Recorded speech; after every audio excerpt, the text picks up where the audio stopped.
Hello, everyone. We're live. Welcome to the second live webinar of the eighth edition of the PhD in Career Development MOOC. This is the first of one out of two live webinars hosted in English. The next one will take place on February 13th. But for tonight, we'll start off with one first webinar in English. My name is Daphne. I'll be hosting tonight's webinar together with Odile. Hi, Odile. Hi, Daphne. Do you hear me? Yes, perfectly. Okay. Hi, Daphne. We have also Brice from the PhD team with us tonight to manage the chat and share all of the questions with us. We are very pleased to welcome Sarah Blackford, who is a career strategist for PhDs, with more than 25 years of experience.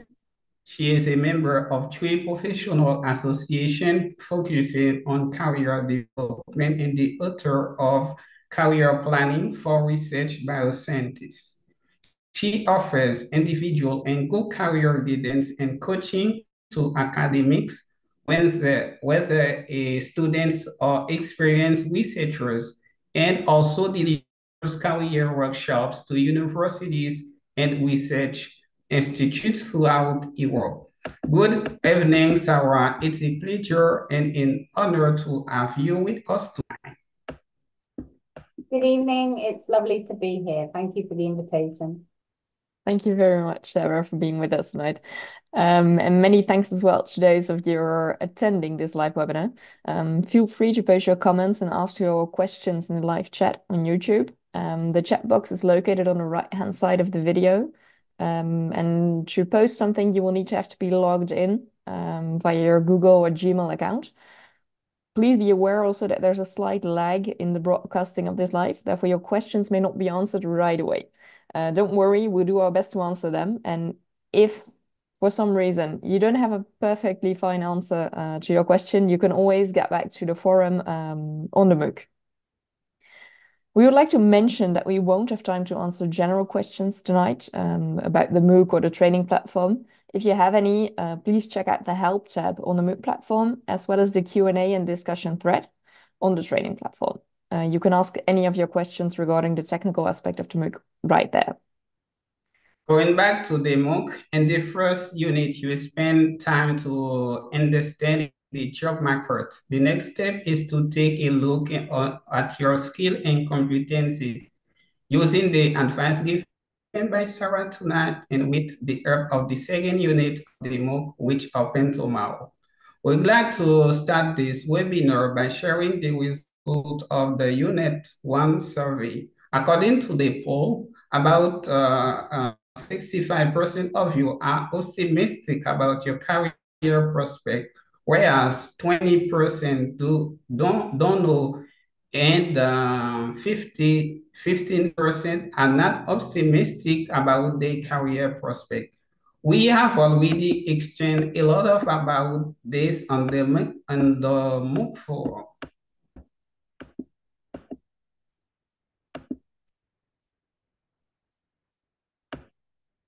Oh, small issue. Thank you for sharing, Adil. That sounds great. We hope that you all find these two units helpful and useful. Let's get back to tonight. We will focus on skills and competencies, the topic of the second unit in the MOOC, which will open tomorrow morning. Let's start off with some basics. So Sarah, we're going to let you share your screen right now for your presentation. And can you present your field of expertise and how skills and competencies play a role in that one? Thank you, Daphne, and thank you, Adil. It's very nice to be here. And as you can see, that my presentation is going to be about skills and competencies today. I think I wrote a blog a while ago, and it was about thinking about skills rather than thinking about your subject. I think a lot of PhD students, a lot of PhD researchers get very specialized with their knowledge, etc., and very sort of focused on their actual research project and the subject and the discipline.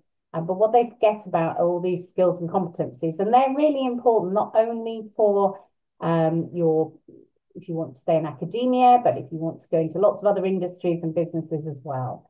So I probably fell into that trap a little bit myself as well when I was younger, and I thought, well, I should do biology because I'm a biologist, etc.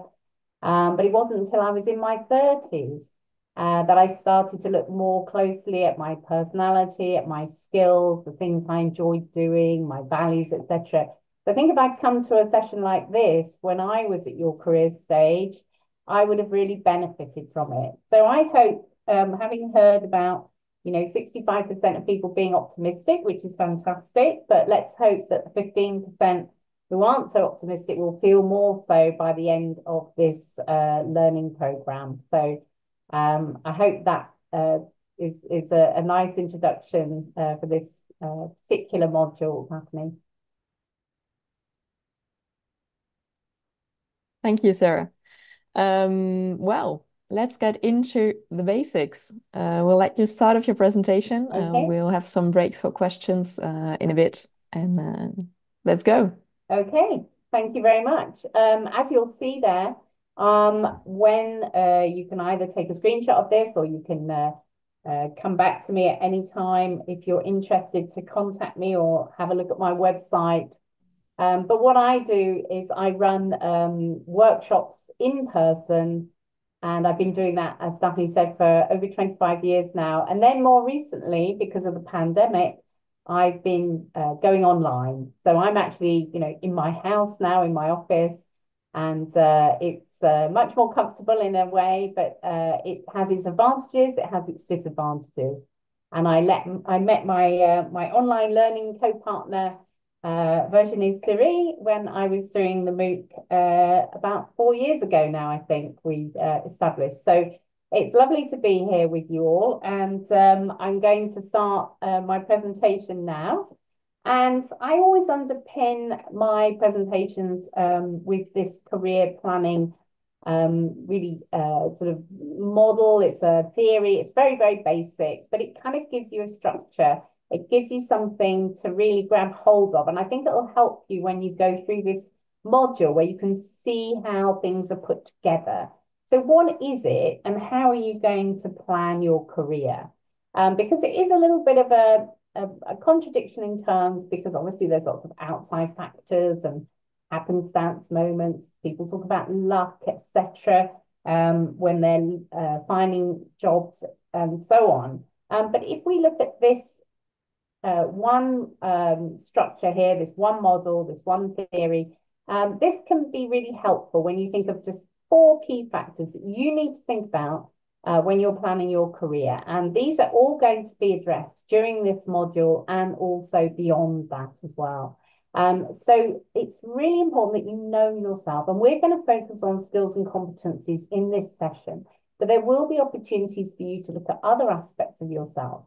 But it's something that tends to get brushed over a little bit while people write their CVs, or they look at the job market and they search for different vacancies, etc. But of course, until you understand yourself, until you know what you're good at and what you enjoy doing, then you can be sort of really unfocused in what you're doing, and you can have a very untargeted CV. And that means that, sometimes you're not so successful in actually trying to plan your career and make headway and feel confident about your transition. And obviously, the decision making and the action plans that you make, you are short on time. You need to make the most of the free time that you have in order to address your career. And it's a good idea if you can have something a bit more structured that can help guide you either through self-guidance or through a course like this, and maybe other people, mentors and coaches, etc. So let's have a look. In particular, first of all, I just want to show you examples of jobs that you could do with a PhD, and it is just a tiny, tiny little snapshot. Okay, so woof, there's quite a lot of information on that slide. But what I've done is I categorize all these different jobs, and I'm not going to go into great detail. You can take a screenshot, you can look at this presentation again, but you'll just see that at the top, I've got academic research in universities or research institutes, etc. But also there's so much research going on in non-academic institutions.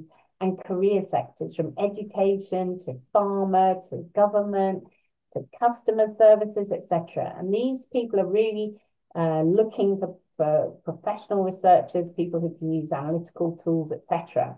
So that's fantastic news for you. But plus there's all these other jobs. So within a university, you know, there really is one major career track for you if you want to stay there and stay on the academic career track. But in industry and business, you see people with a PhD going into all sorts of different areas of the organization. So it could be specialist services like advisory consultancy roles. It could be translational work and commercialization. It can be communication and teaching's linked into that as well. And that could be either within universities or outside of universities, or doing the sort of work I do, where it's more professional development, loads of administrative, managerial type roles, and then of course self-employment or employment in small businesses.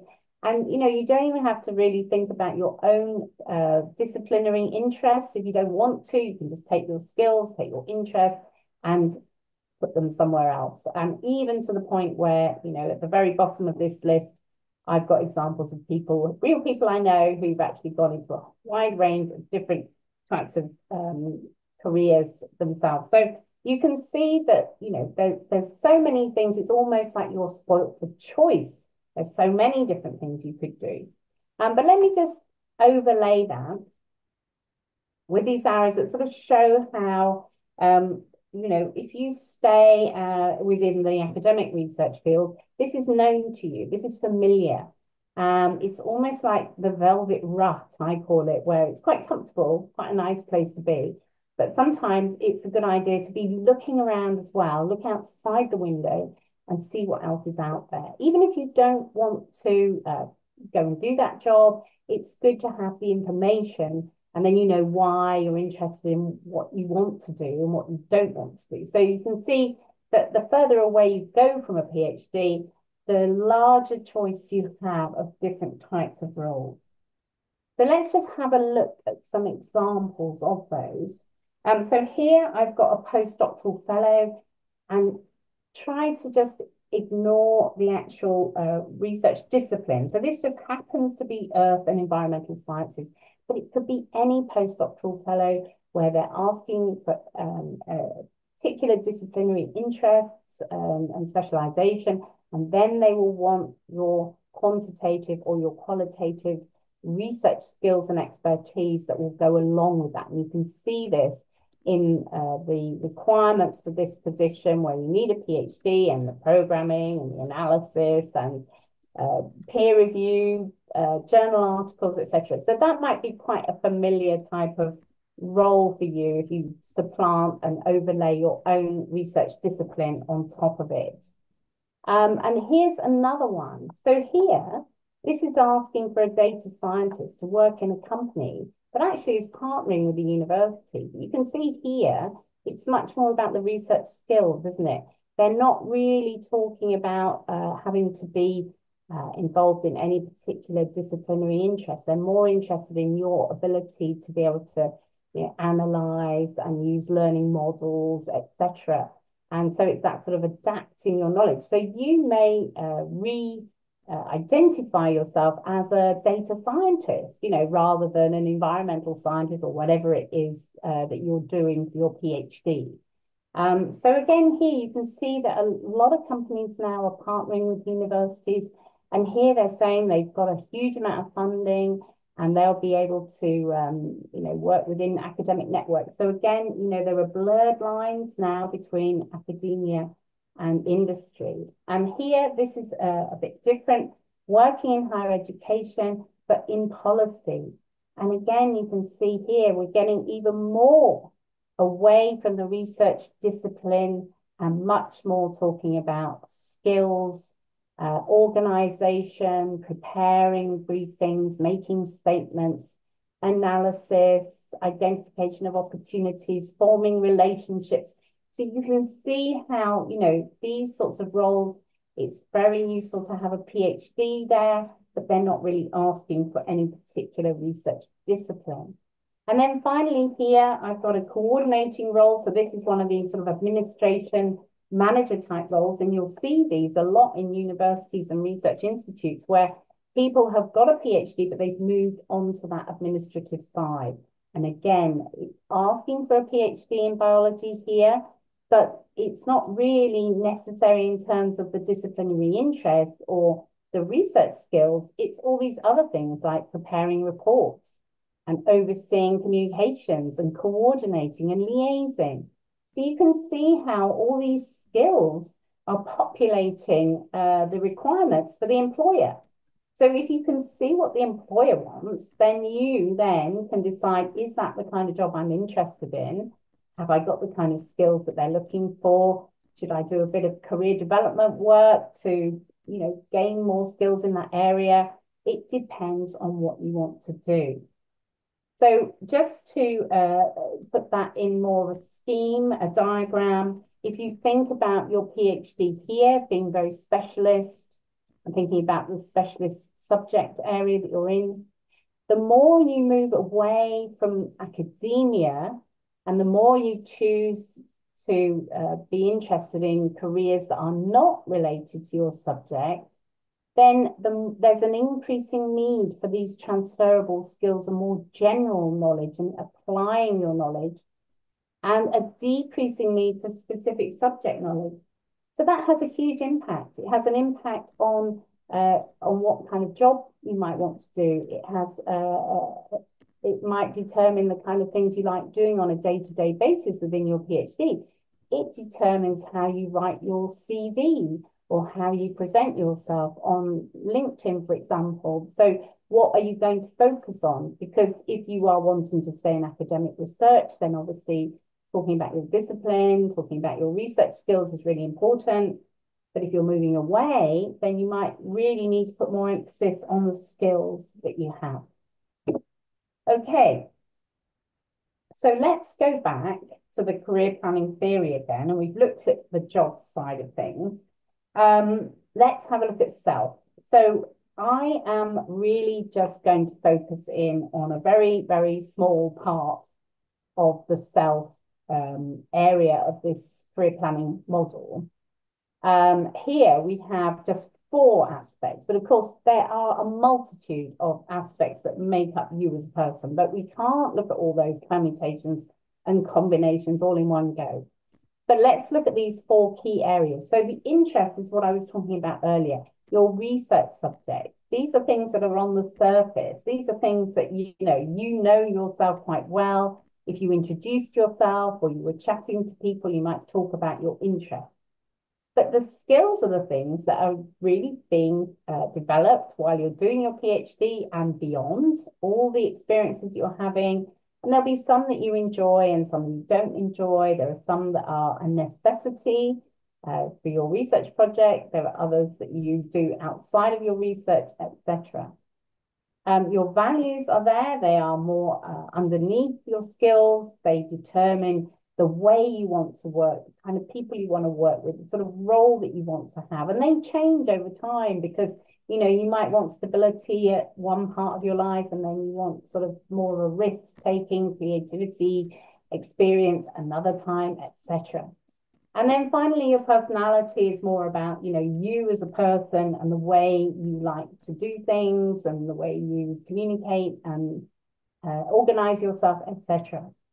But of course, we don't have time to focus in on all those things. So today, for the purposes of this session, we're just going to focus on skills and interests, okay? But primarily on skills. And I like this little diagram, this little cartoon that's been done by PhDcomics.com here.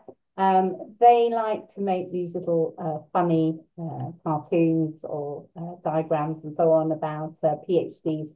How much they've put against what you know against how much you know about it. And as you get more and more specialized, it's a case of, you know a lot about a little, so you get more and more focused in on your specialist area when you do a PhD.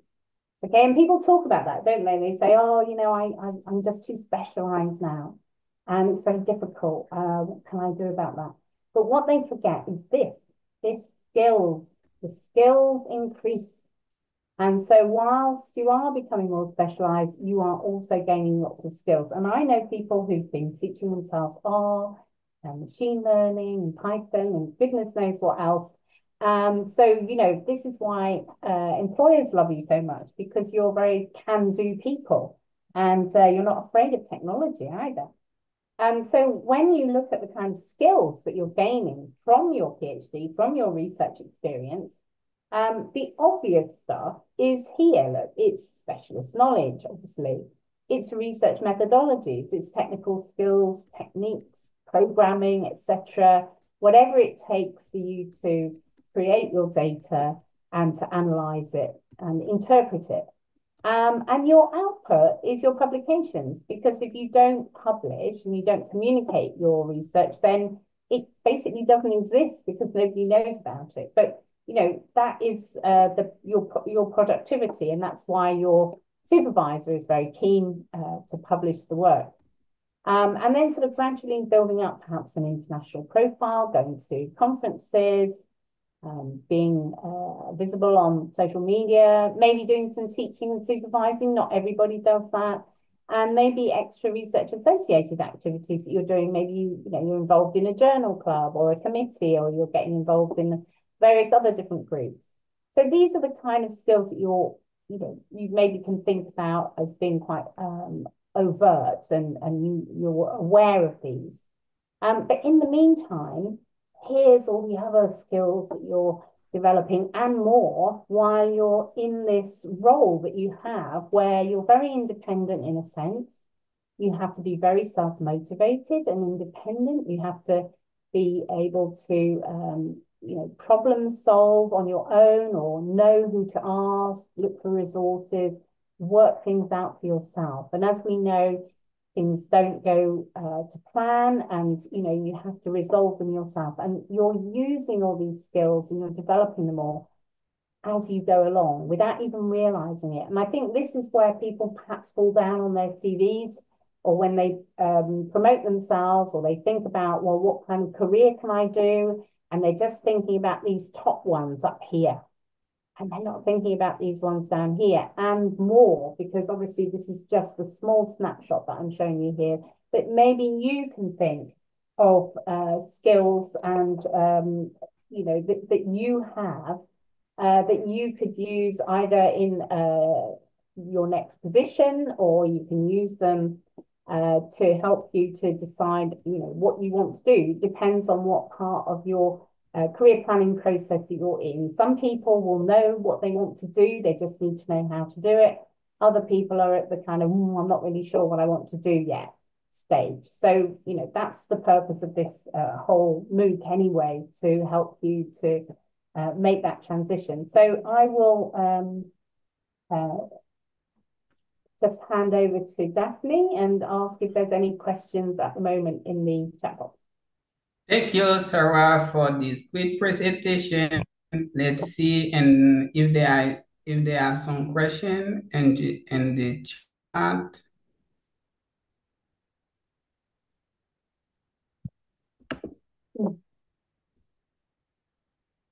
Okay, no question for now, but okay.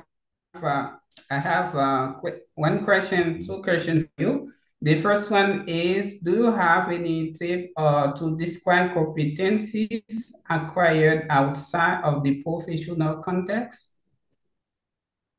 Yes, absolutely. I mean, people are doing all sorts of things when they're a PhD student or a researcher, and especially, when you're in a university environment, or, even in a research institute where you're involved in sports or collegiate activities, and even still doing student activities outside, maybe in your personal life as well.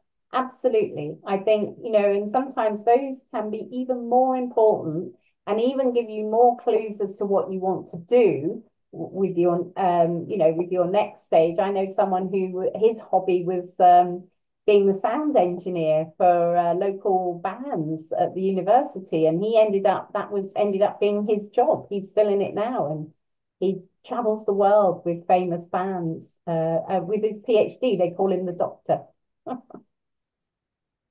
Okay, thank you. Okay, if there are no more questions, we will move on. Now we know that what skill and competencies are and all they are useful for PhDs. So can you tell us some more about where to start when it's come to analyzing what skills and competencies we already possess, and or to identify this one we may want to acquire or improve? Yes, I can. So thank you. And I think you're correct in saying that, it's one thing to talk about skills, but another thing to actually be able to really identify what it is for you that you enjoy doing, because so much of what we do is necessary as well, isn't it? You might be doing a lot of one skill, you might be very good at it, but it might not be something you necessarily want to take with you to the next role. So here's a list that I've got to help you to just see if you can recognize just a few of your skills here. So I've just taken a snapshot again. So research and technical skills, they're the key ones, aren't they? And if you're applying for a postdoctoral position, for example, within academia or even within industry, within a research group, etc., they will be very interested in those research and those functional type skills. They'll probably be at the core of what you're doing. But you'll always see communication or organizational skills. You'll always see analytical or problem-solving skills, etc., that are requirements as well for these roles. And of course, they can mean all sorts of things. Communication could be writing a report. It could be making a presentation. It could be persuading, it could be negotiating, it could be all sorts of things. And leadership has a lot of communication, which is very different to the communication that you do when you're at other levels of the organization. And equally, team working, which role do you take in a team? Are you the ideas person, or are you the person who likes to keep everything on time, or you like to coordinate? What's your natural disposition? And you might get those clues more from outside, when you're in your natural environment, when you're with your friends, and you are the go-to person for, this or this or this. And that starts to give you ideas about, the kind of person you are and the sort of role, the sort of work environment you might want to be in.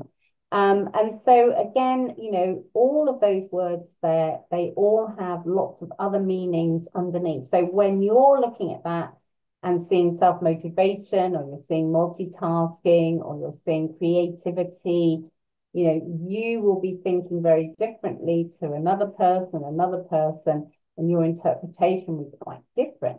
And it's important for you to capture these. And I don't know if you've got any kind of self-reflective tool that you've been given by your department. Sometimes universities have these for these self-reflective tools for PhD students, and obviously other students within the university. But sometimes it can be a bit difficult to do that on your own, and you need extra help. And that's why things like these modules and the MOOC and other courses are so useful. So here's some examples of some books that are quite good for this sort of self-reflective exercises, especially this, The Art of Building Windmills and What Color is Your Parachute. They're very well known, and you can buy those or you can get them secondhand. They're very accessible. And then these are other ones. I've put my own book in there, but there are other ones, and you can really find so many of them online nowadays. So that might suit you. You might be a person who likes to sort of go through a book and be able to, write in your own answers and sort of progress in that way. As I said at the start, I run career workshops in departments. So they will come and invite me to either run a workshop online or in person. And we bring everyone together in groups, and they like to work together. So for example, you can see I've run workshops at conferences as well, where people are working together. And some people like that, you know, they like to be able to talk with other people rather than just do it purely on their own. But again, here we have the PH Duke, which really helps you to focus and really gives you that sort of structure and that continuum, that journey, for you to then, you know, be there with everybody else and learn from lots of different people as well, and lots of different perspectives. And then there's things like the self-development tools here. Imagine PhD, which talks about self-assessment, making a plan, exploring options, etc. And then you might have heard of My IDP as well, which is a self-assessment exercise that is very well established by the Science magazine, Science Careers. And you can go through, you can sign up onto it, and it takes you through all these different assessments. And you can see that, you know, you can just mark yourself 2 or 3 and you can change it. So it's not forcing you into, yes, I like it, or no, I don't.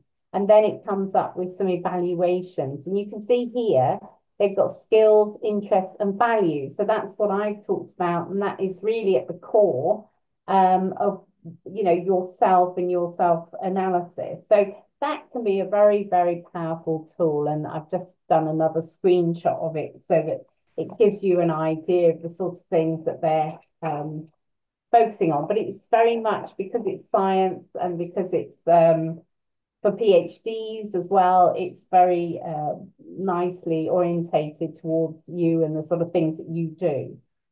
Okay, and then what I want to just sort of come back to as well is sort of think about, you know, again, thinking about what you actually enjoy doing. And I think that's the key to everyone's career journey, really, in the end, isn't it? That you pick out the things that you enjoy and you leave behind, or you minimize the things you don't enjoy. So the mistake I made with my career is that I went into working in the lab and doing research and using lots of technical skills. And of course, I hated doing all of that, and I'd always disliked it. Even when I was a student, we used to do practicals and I never liked it. But I had it in my head, you know, that this is what I had to do. But as things progressed in my career, I moved out of the lab and into the office, and I was then working in journals and publishing, and I was helping people get their papers published. And then I realized it was the helping side. That's what I really enjoyed. That's what made me feel good about myself. When somebody, you know, managed to write a good CV, or somebody got, you know, a job interview that I'd help them with.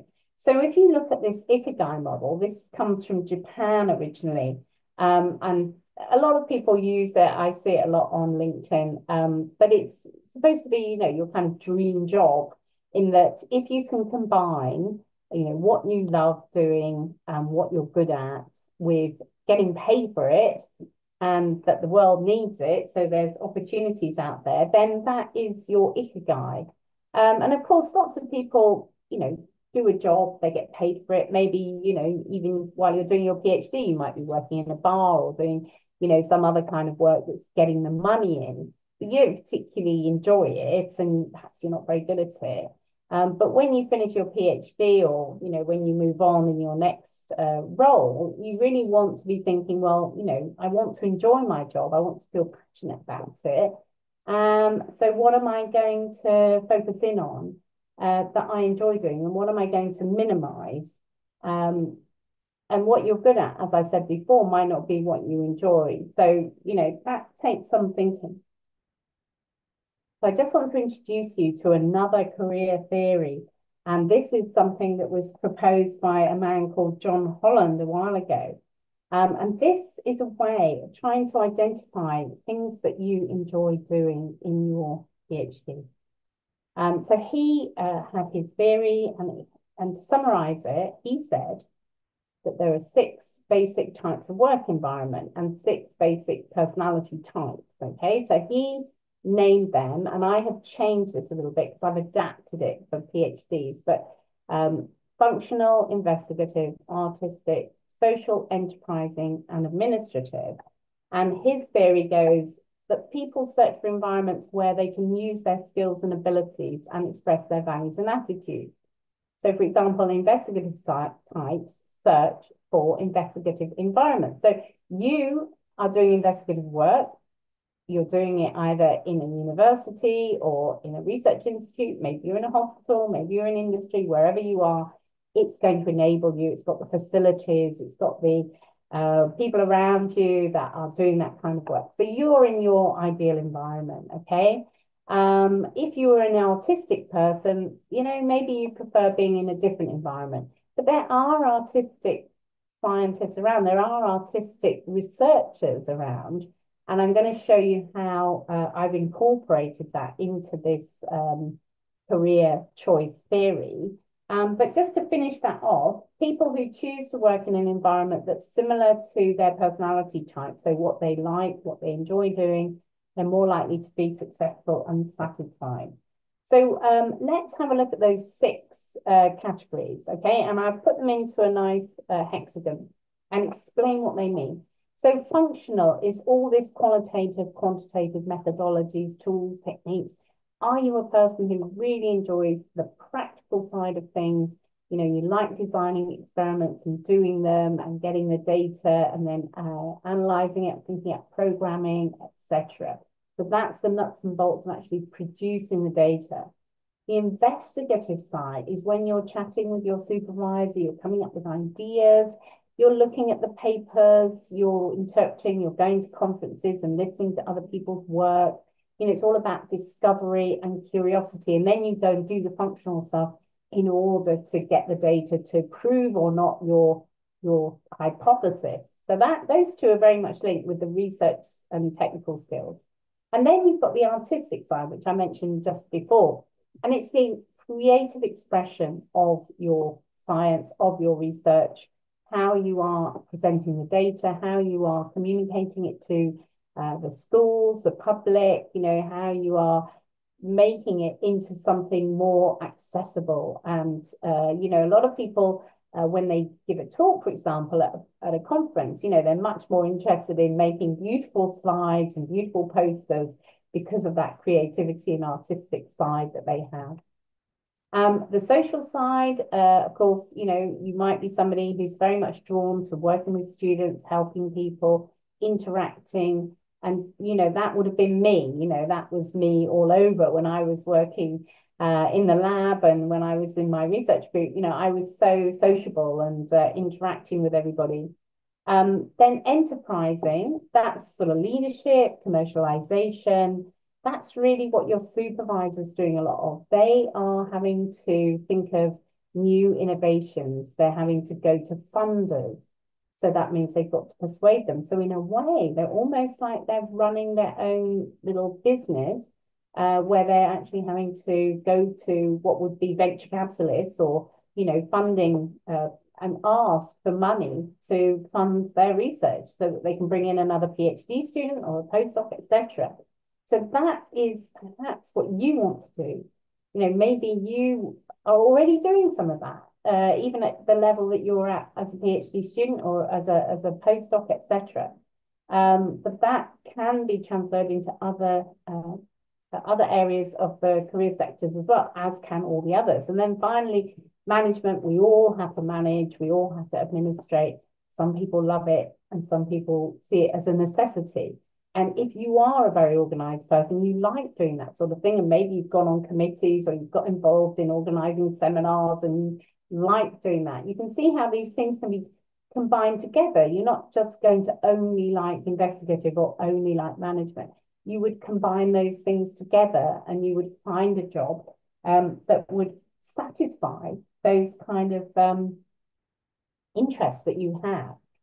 So, you know, when you look at that hexagon now, maybe you can see which would be your first, second choice, possibly even your third, which would be your top 3 there, and which would be your worst one, you know, the one you want to minimize, that you don't want to be at the core of what you do, and see how that then maps onto the kind of jobs that you're interested. Is it congruent with what you're thinking about doing in the future?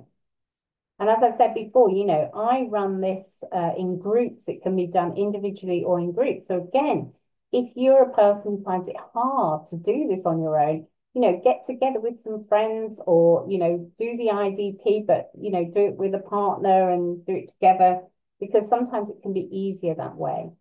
And then think about, as I say, your top 3 categories. So here again, I'm overlaying that onto this screen there. And I'll just pop across to Daphne and Adil now and ask you if there are any questions or comments that have come in during this part of the presentation. Yes, we do. I won't throw in all of them. We're a little short on time, but I will pick out one, and I'd like to know, we have a question from Riri Well, asking if a lack of oral communication skills can be improved over time, especially for someone who's pretty shy. Do you have any advice on that? Yeah, I mean it's difficult, isn't it, when you feel that it's not a natural thing for you to do, and standing up in front of people and having to give presentations or even just talking to people one to one can be a daunting prospect. But what I say is that, for you, that will be probably, a challenge. And maybe for somebody else, writing their thesis or writing a long document or, doing something else would be a challenge. And in a sense, coming out of your comfort zone and just trying it a little bit first. Don't throw yourself out there and throw yourself, in the deep end. But try to challenge yourself to do things that you feel uncomfortable with. And then bit by bit, you'll start to get into this sort of growing zone. And I know people who are, academics who would have been in exactly the same position as you when you were at your career stage. And now they give talks and they give a TED talk, etc., because they've been practicing. So I think if you can practice in a safe, supportive environment and get feedback and get, support from friends and colleagues, then absolutely there is definitely a way of improving on all our skills eventually. Thank you, Sarah. I'm completely completely in line with your answer. Of course, exercise training can help improving our competencies. Yeah. And I think it's about confidence as well. I think if, you try it and you realize actually, it's not so bad after all. And Okay, so given that we're a little short on time, we're yes, gonna go straight ahead. speed Given that off. your area of expertise is career guidance, we'll get into some small insight on how knowing all this stuff about skills and competencies may help us in shaping our careers.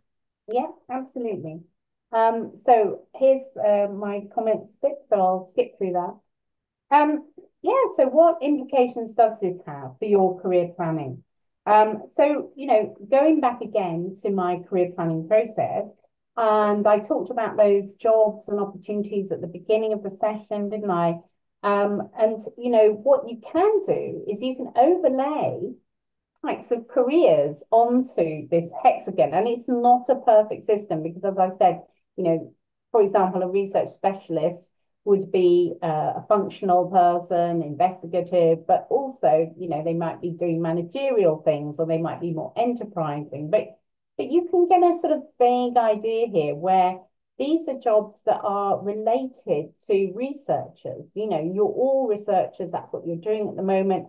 But you can go into all sorts of different roles. You could get into journalism, you could get into photography, you could be a coordinator, an administrator, an advisor, etc. And you may be looking at those and thinking, well, I don't even know what that is. Well, you're researchers, you need to go and research these things. But the good thing about focusing in on skills is that that can help with your job seeking. So, for example, let's just have a look back at one of these jobs that I showed you earlier, the postdoctoral position. So you can see that in here, there are key skills.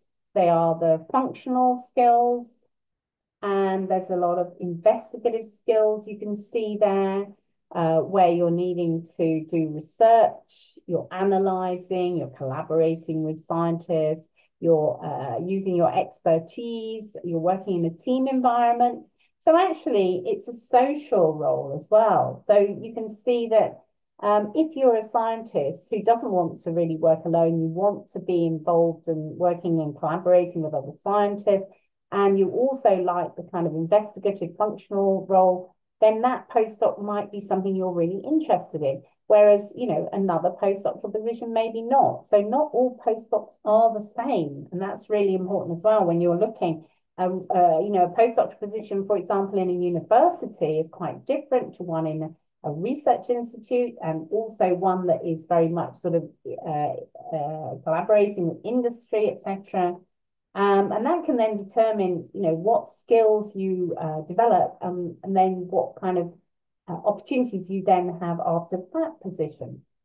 So looking at that data scientist role again as well, this is very much a functional role, and it's investigative as well, isn't it? And it doesn't talk about, you know, you are going to be in a team here, but it doesn't really focus in on that too much. But again, this is a functional investigative type role. So if you want to stay within your disciplinary interests, which I know a lot of people who have a PhD want to, but then think about, how am I going to use that PhD? Am I going to be a data scientist? Am I going to be a collaborator? You know, am I going to be a teacher? Am I going to be a manager? You know, how am I going to use that expertise that I have? This is an academic, this is actually a research fellowship. And if you are thinking about a fellowship, which means that you are applying for your own money here. So applicants here, you have to think about your own research. You have to you know, think about an independent project that is something that you have thought up yourself. So it is quite enterprising and investigative, but also social, because there's teaching involved eventually as well within this role. So, you know, again, these sorts of fellowships, you see them being advertised. There's the Marie Curie, there's the ERC, there's lots and lots of other ones as well. So again, look at them carefully in the same way that you might do a postdoctoral research position as well. And going back to that policy advisor role again, you know, thinking about what kind of skills are you going to be using in this position. And you can see organizing, and it's very much about being involved with people and management. And if you like that kind of thing and you want to stay within the higher education sector, you can use these some of these skills and put them in your search when you're looking for vacancies, rather than looking for a policy advisor, to find other roles and find other things that might be interesting for you. If you can find these skills, yeah, you know, that actually sounds really interesting. And that helps you to then expand your horizons and look for jobs that you didn't even know about, because really employers call jobs all sorts of things these days. And you know, it's quite hard to pin them down. And in this way, you also might find your so-called dream job. And it might be something that nobody else has found because you've used skills to look for it. Equally, here again, I'll just skip through this, but you can see here much more social management investigative, but still asking for a PhD. So I'm just going to do a little health warning now to say, look, these are all the things that can influence your career. And there are so many of them. And I have in here skills here and aptitudes, qualifications, interests here. But look, all these other things like your community, your peers, your family, and then things that are out of your control outside here.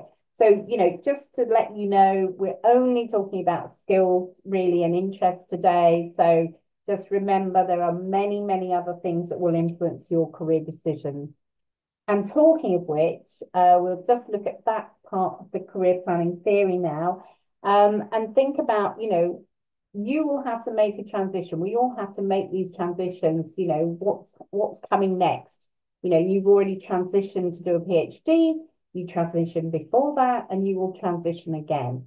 And it depends what you want to do next. So you might want to go and be a scientist in industry or a researcher or a writer or a project manager or any number of different roles.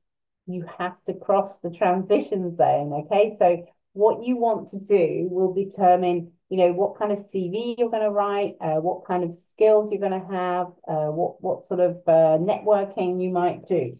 So don't just think, oh, so and so's doing that, I will do the same. Everything is different. And going back to my hexagon again, what I've done, and excuse all the writing, it looks a little bit overwhelming, but when you look at what this is all about, it's linked to personal career development.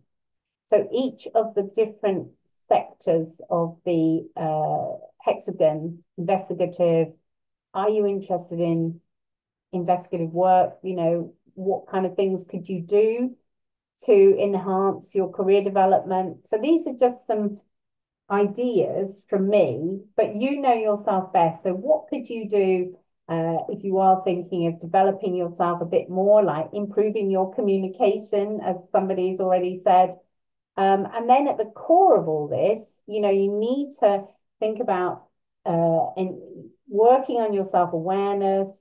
The more you know about the job market, the better. So use your research skills. There are many, many places you can look nowadays, especially on, you know, targeted with the skills, etc. And then you would need to write a good CV and think about your interview technique. And definitely networking. And I'm sure you're going to have sessions on that during the MOOC, thinking about all sorts of other things you can do to enhance your own personal and professional skills that you have right now. So we can ask a few more questions now and have a little discussion, but I'll just wish you success for the future. I won't wish you luck because I think you can make your own luck. So thank you very much, everybody, for your attention. Thank you, Sarah, for this presentation. We have a question from Eve Gray from the chat. That is this one. While developing one's professional project, is it consistently anticipate to adhere to outline career plan, even when opportunities emerge from diverse horizons? So is it a good idea to start outlining a career plan while you're doing your research? Is that the question? Yes. Yes. Yes. Yes. He would like to know if you can anticipate your project, your professional project throughout your career, even if you have the different opportunities from different horizons. Yes, I think you know, it's a good idea to think of your career and your research project as sort of in parallel, you know, so that you're doing both at the same time. And I know people say, oh, I don't have enough time for this, I'm so busy with my PhD, but you know, you can put the time aside, and it is about time management. And that is a skill that we all have to learn, you know, and we all sort of force ourselves that we have to get organized at some point, especially, you know, when you're coming to the end of your PhD. So I would say try to block out some time, you know, don't just think about the research, think about the researcher. You know, you want to develop the research and create this great project at the end, but you want to then also create this great researcher at the end and be ready to jump off and do the next thing. All right. Thank you, everyone. We will stop here for tonight. If you still have questions that has not been answered, you can always ask questions from the discussion on the MOOC platform. Thank you very much, Sarah, for answering all of these questions and sharing your expertise with us. Thank you very much. It's been a pleasure. Okay, thank you, Brice, from PhD team for manage the chat. Thank you, Daphne, for hosting with this webinar, and many thanks to all of the participants this evening. Thank you, Brice. Thank you, Odile. Next week, and thank you, Sarah, of course. Next week on Tuesday, January 3rd, we'll host another live webinar, this time in French. We will have the experts of the Association Bernard Grégory with us, and they will talk about they will talk to us about constructing an individual professional development plan. Very much like Sarah's point of expertise, but then this time in French. In the meantime, we will stay in touch on the forum discussions and in the collaborative documents of the MOOC platform. Unit 2 will open tomorrow. With this unit and the tips that Sarah gave you tonight, you will be fully equipped to start identifying and analyzing your skills and competencies. So thank you everyone for being here tonight. Thank you, Sarah, once again. Thank you to the PhD team, and take care, everyone. See you soon.